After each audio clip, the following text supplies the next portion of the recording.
Good morning, everybody. Welcome to another episode of All Things Considered. Sorry, I'm a little late. An issue happened this morning that I'll address a little bit later.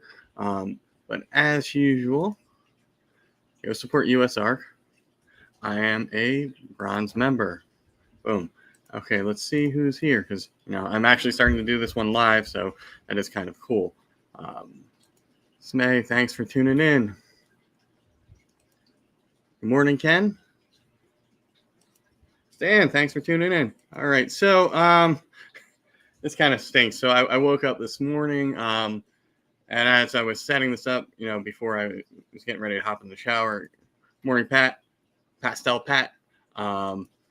So I'm setting up for this, getting ready to do this and go to work, and I look over my hatchling rack, and the tub where the gravel het clown is, it looks really dirty. Okay, so that happens, right? Unfortunately, when I went to open the tub, the snake had died. I don't know when exactly it happened, since I did have that snake out on Saturday during my live. So, and it, I didn't smell anything. It had eaten a couple times here, and it just stinks to wake up to see one of your snakes had passed away. Fortunately for me, I think Kai still has another gravel het clown, so it shouldn't set me too far back, or I should be able to find something to replace that, as that was a relatively new snake here. It just sucks, and that's just something that happens that we deal with. It was a hatchling, it had a couple meals, and that's life. Good morning, Kevin. So that's the crappy news that I had to deal with. Yeah, it sucks, but it happens. It can happen to your own hatchlings. Any living thing. Sometimes it just happen, and I have no clue. It ate. It was doing well, and then it had passed. But that's why I want to sort of get into a different topic here. Why you don't sort of like hedge your bets on like one animal, or base your future on something that isn't fully grown, because it can happen. It even happened to me last year with a proven breeder banana. Just one morning it was dead. So it doesn't quite set me back, as I do have gravel, and hopefully I can get another female het clown, or something similar. But I do have a highway male where I could have made or had the potential to make het gravels, or gravel het clowns. So that's not, I'm bummed, but again, it doesn't, really set me back too far as my projects go. It's just, one of those unfortunate things. I was looking forward to having that animal, but doesn't really affect my overall plans, which is nice. So, don't sort of put all your eggs in one basket. When it comes to anything, living, things can happen. Okay, so I was debating what I was going to talk about. That sort of just happened, so I brought that up.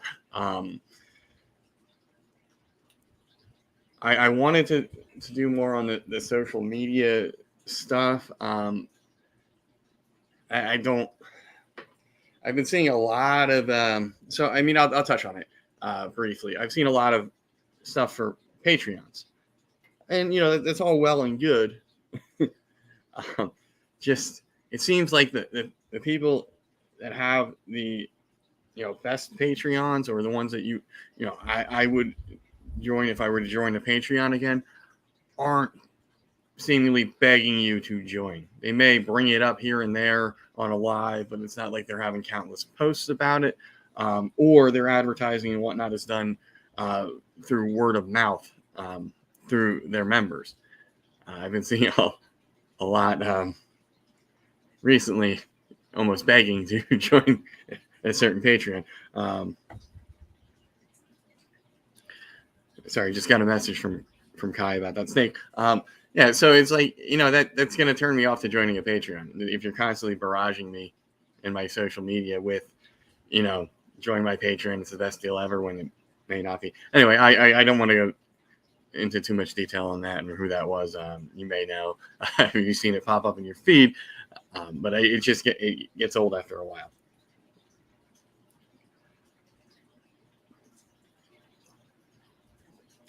But okay, so what I had planned on talking about in depth was, identifying morphs in these animals, and thinking that you may have a new gene or something like that. So yeah, I'm looking at morph market, and I see like 216, different ball python genes, morphs, what have you, and then you go look up some of these that are like obscurely named, and there's none of them existing anymore, or they're not for sale or something like that. But they've been, somebody found them, a couple of years ago. So you'd think there would be more of that animal in the market. Now I get if you found it in your collection and are working it properly, where you're trying to see, you can reproduce it, whether or not there's a super, whether or not it's recessive, how it looks in certain things. I think we see a lot of, polymorphism that sort of shows, may come through. So you can have a wonky normal, right, or a dinker normal that has a cool pattern, and it may, just pass on that pattern where it's not necessarily doing anything else genetically. It's just, like if I have a birthmark and I have a kid, my kid has the same birthmark, it's kind of the same thing. So I think we jump to conclusions on identifying new genes, things like that, when it's probably just polymorphism. And a lot of the things out there, we have more than one name for the same thing. So I think we just need to settle on one name, and don't jump to conclusions, because if I just have something where it adds some chaining on the back with no alien heads, really, could that be polymorphism? Could it be something new? It's not enough of a change for me, and it shouldn't be enough of a change for anybody to say, hey, I have something new. It takes generations to sort of find these new things, unless you have something like monsoon or sunset, or something where it's like extremely obvious when you hatch an animal out that you have something different. I think there's a lot of things that just look like different normals, with some polymorphism going on. So I think we're quick to jump the gun, especially in my level in the hobby, or that's sort of, we've been doing this for a little bit type of thing, and we get excited. So we should pump the brakes. And if you do see something pop up in your collection that's different, don't get overly excited, and work the project until just because you hatch out one weird snake doesn't mean it's something entirely new, unless it's obvious, like excuse me, monsoon, sunset, something where it's okay, this is not a normal snake. Anyway, that's my little rant on that. There's too many different genetics, and like half of them are all the same thing. So I think genetic testing will help with that, sort of weed out some of the things that are duplicates, things that aren't really anything special. Now, we all want to, I get it. You hatch out something cool from a normal, something different that, at least to your eyes, and you get excited. And you want to have that, oh, I got the next, whatever gene it may be. I just advise to pump the brakes. I did it. I'm guilty of it. I thought my normal was, pretty special. But, it's not that I'm not going to work anything with that snake. If she passes on, her pattern, that's cool. But I don't want to, like, if that pattern shows up, in, say, an ultramel, well, I'm not going to say, oh, I got something new. No, it's just, mom passed on, that sort of pattern that she has. It may look pretty cool. I think it'll look cool. And hopefully she does that. And I decided that I'm going to pair my ultramel het pie to her, since she is het for pied. So I'm just interested to see what a normal snake, for the most part, that she produces looks like, because I didn't hit any with her. This year she didn't go, and last year I hit 4 champagnes and a pastel. So there was really nothing for me to really see anything, from her. Could she have some pattern stuff that passed on? Maybe. But it looked like everything from that clutch was very, very, male heavy as far as, the color things that were passed on. Morning, Kara. So yeah, just don't be quick to judge things, especially, and this will dovetail into my next thing. I've been making a point of this for a while now.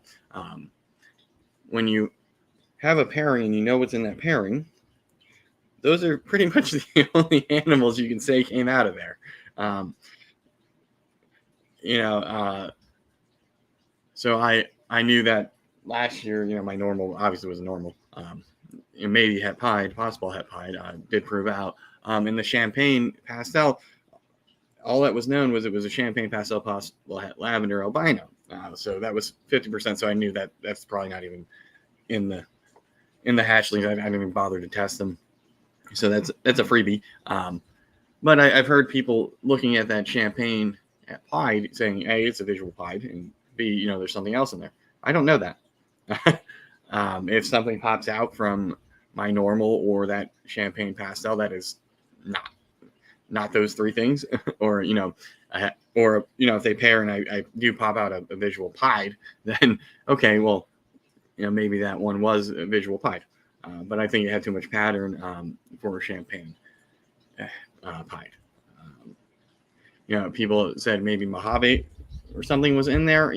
Champagne does hide a lot, so very well could be, but I don't think it would be, given the you can't pair champagne to champagne, and the breeder did not tell me that anything else was in that pairing. So I'm not gonna jump to anything where I assume or think that something else is in a pairing where it can't be. I get it, with blade, that happens. It is, it does show up in clown a lot of times, and it goes unnoticed. Morning, Phil. So I get it when it's something like that, or something subtle where it might be there. But then the person that produced the animal should know that there's a possibility that this could be there. Like, this might be yellow belly.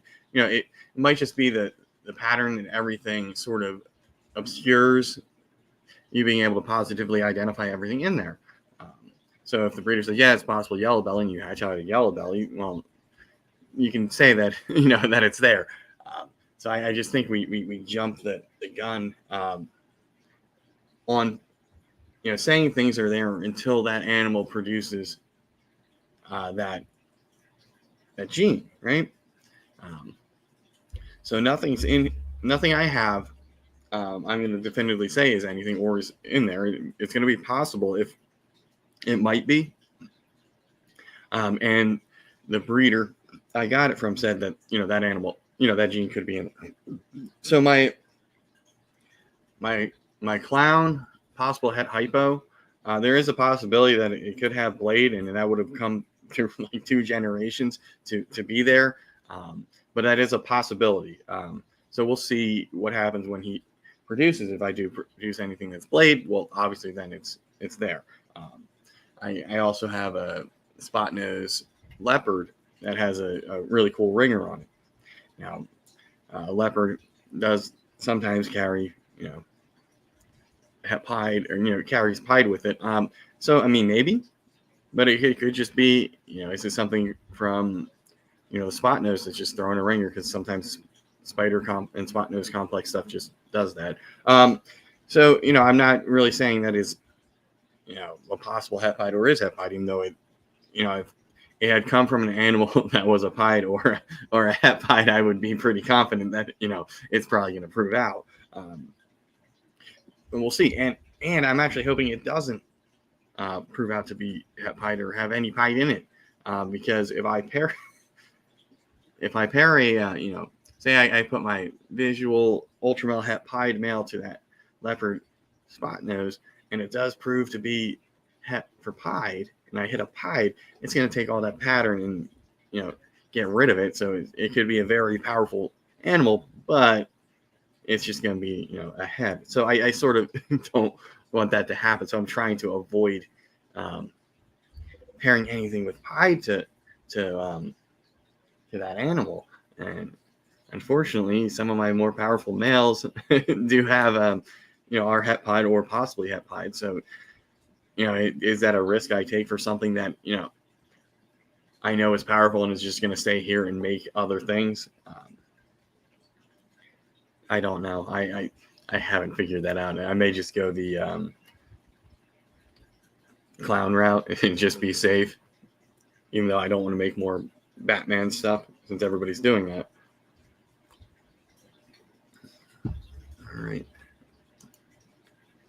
All right. Congrats. Smay, you got their first lock today. That's sweet. Yeah, it's always exciting seeing that happen.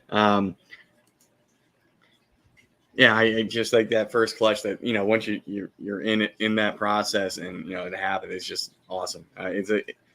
I still get all giddy and excited when I see that kind of stuff. So hopefully you get a couple more locks and, you get a clutch out of them this year. That'd be sweet. Yeah, I've started pairing a couple things. I'm being more intentional with what I'm doing. I don't want to just make snakes to make snakes. Be like, oh yeah, I had one clutch, then I had like 3 clutches, and now I do want to improve on what I did last year. But at the same time, I just don't want to have a bunch of random clutches producing stuff that it's going to sit in my rack, or I'm going to have to let go very cheap. I don't want to have just an abundance of inventory just so I can have a table. I want to be making animals that I want to make. So I don't think I'm going to do anything, really in the like pet market type. I mean, I will produce them, but I'm not intentionally producing them. So the way I look at the market right now is we have a lot of people making a lot of animals. So if I can make the stuff I want to make, like I'm my best customer. So if a lot of the stuff is going to be holdbacks, the stuff that I miss on, that stuff will be up for grabs, but it's going to be, you're going to have some recessive stuff in it. I would be able to move it either way. So it might entice a breeder or a hobbyist to go for it, but it still also can move at the pet level, based on the codoms and that other stuff. So I want to make sure that I'm not overproducing, since there are too many ball pythons, too many ball python breeders. So I want to, first and foremost, focus on improving what's in my racks, right? Whether that's through adding new animals or producing them myself.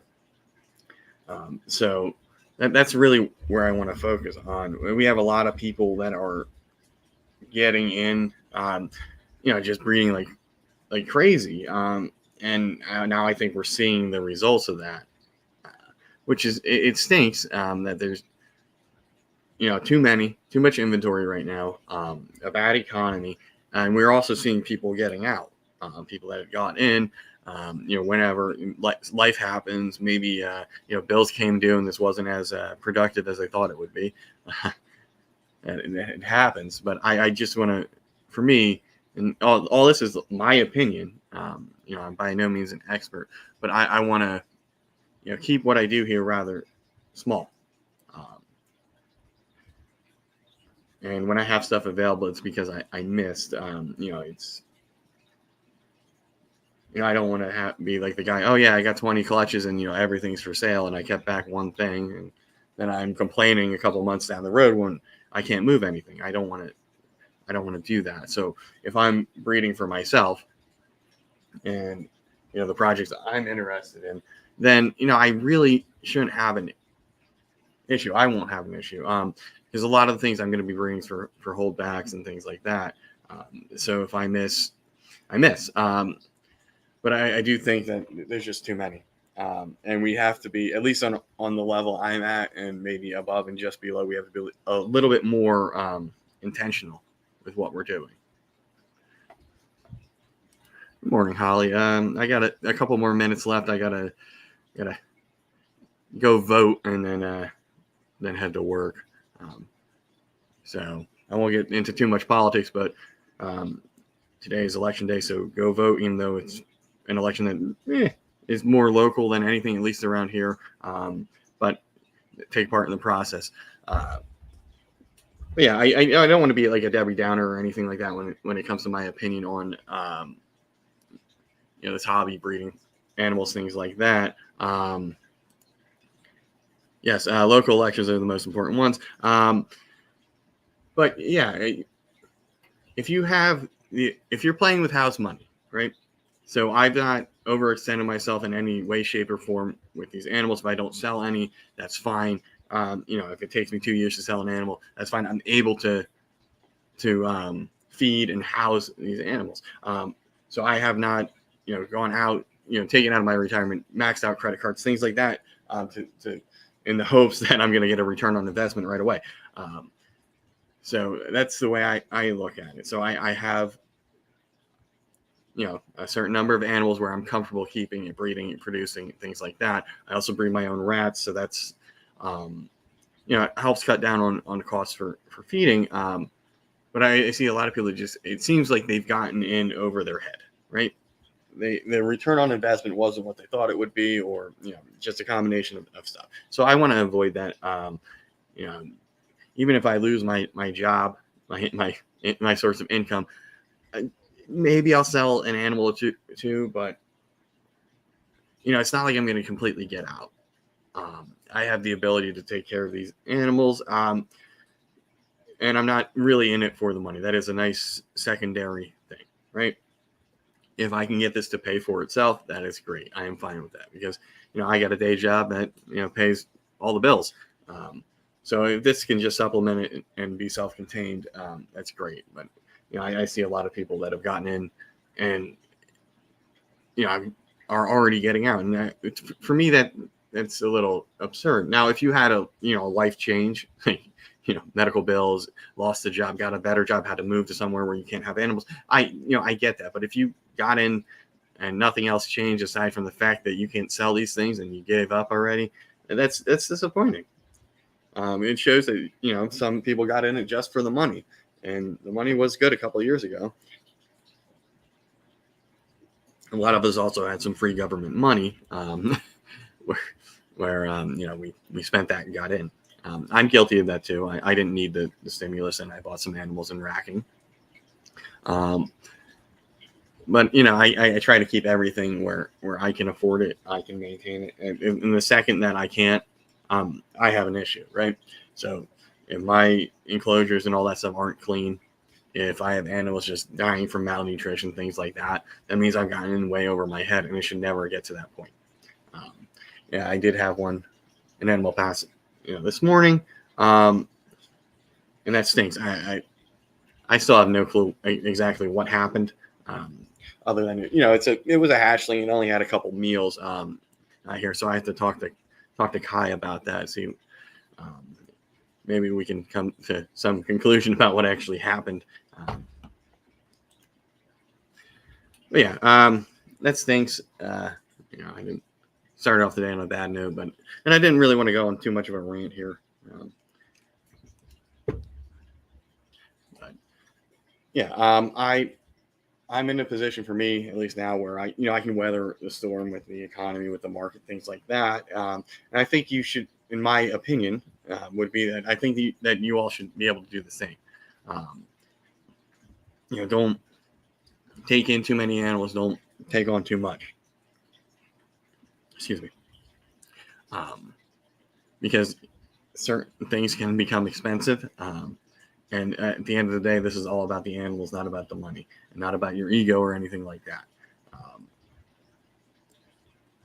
So, yeah, I mean, it's sad to see, people that are treating these animals, like a commodity rather than, a living thing. And, if we were dealing in widgets that weren't living, yeah, you can just sit on your inventory and wait for a better day. We don't really have that luxury here. These are living animals, so you do have to care for them. Yeah, I didn't want to be, don't want to be too much of a Debbie Downer, but I do see a lot of people that are like seemingly more and more in it for the money rather than the animals, or at least that's what some of the things that they're saying come out as. And maybe as a hobby, a market or whatever, I don't want to see anybody fail, but maybe this is something that we need to sort of get back to the other side of that bell curve. A reduction in inventory type of thing, or at least a reduction in the amount of breeders. The snakes are still going to be there, but they're going to be in fewer collections. I don't know. I don't want to say that the sky is falling. It's the end of the hobby or anything like that. Now, what could be the end of the hobby is if politicians and other lobbyists and things like that get legislation passed, updating the Lacey Act and things like that.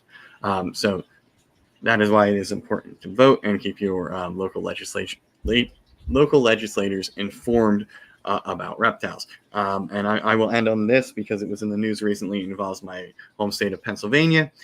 So out there in Western PA, apparently, one or more people had alligators.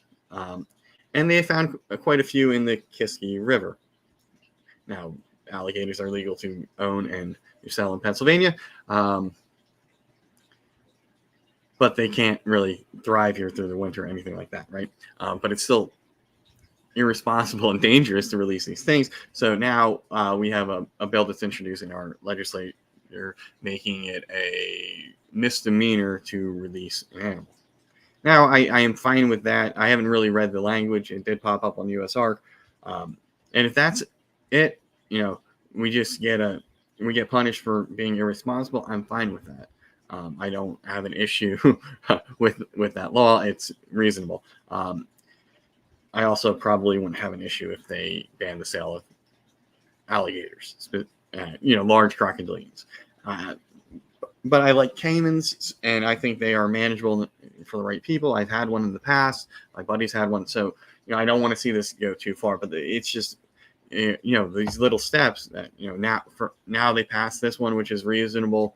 And then, what's the next thing? Big snakes, and then we're at the point now where Pennsylvania becomes a place where, reptiles are looked down upon, because right now our laws and regulations are really good. So I don't want to see that change, through a little incremental policy changes over the course of a couple of years. It does take, a couple of bad actors for something like this, but I don't want to see them constantly chip away at, the freedoms and ability to keep various animals here in Pennsylvania. So anyway, I've hit my half-hour mark. Give or take a couple minutes. I do have to go vote before I go to work. So that'll hopefully, it's an off-year election, so hopefully that'll be pretty quick. But anyway, thank you all for tuning in. Next Saturday, I will be at the Gettysburg Reptile Expo. I may or may not go live from there. I don't know. I may just do a pre-record and, go live if I'm walking around, something like that. I don't know. It all depends. So there will be something Saturday. And then I will see you all again next Tuesday for another episode of All Things Considered. Let me know in the comments or DM me if you have any topics, anything you want me to talk about. That way I don't have to, think about it too much. But anyway, thanks for tuning in. Thanks for watching, and we'll see you next time.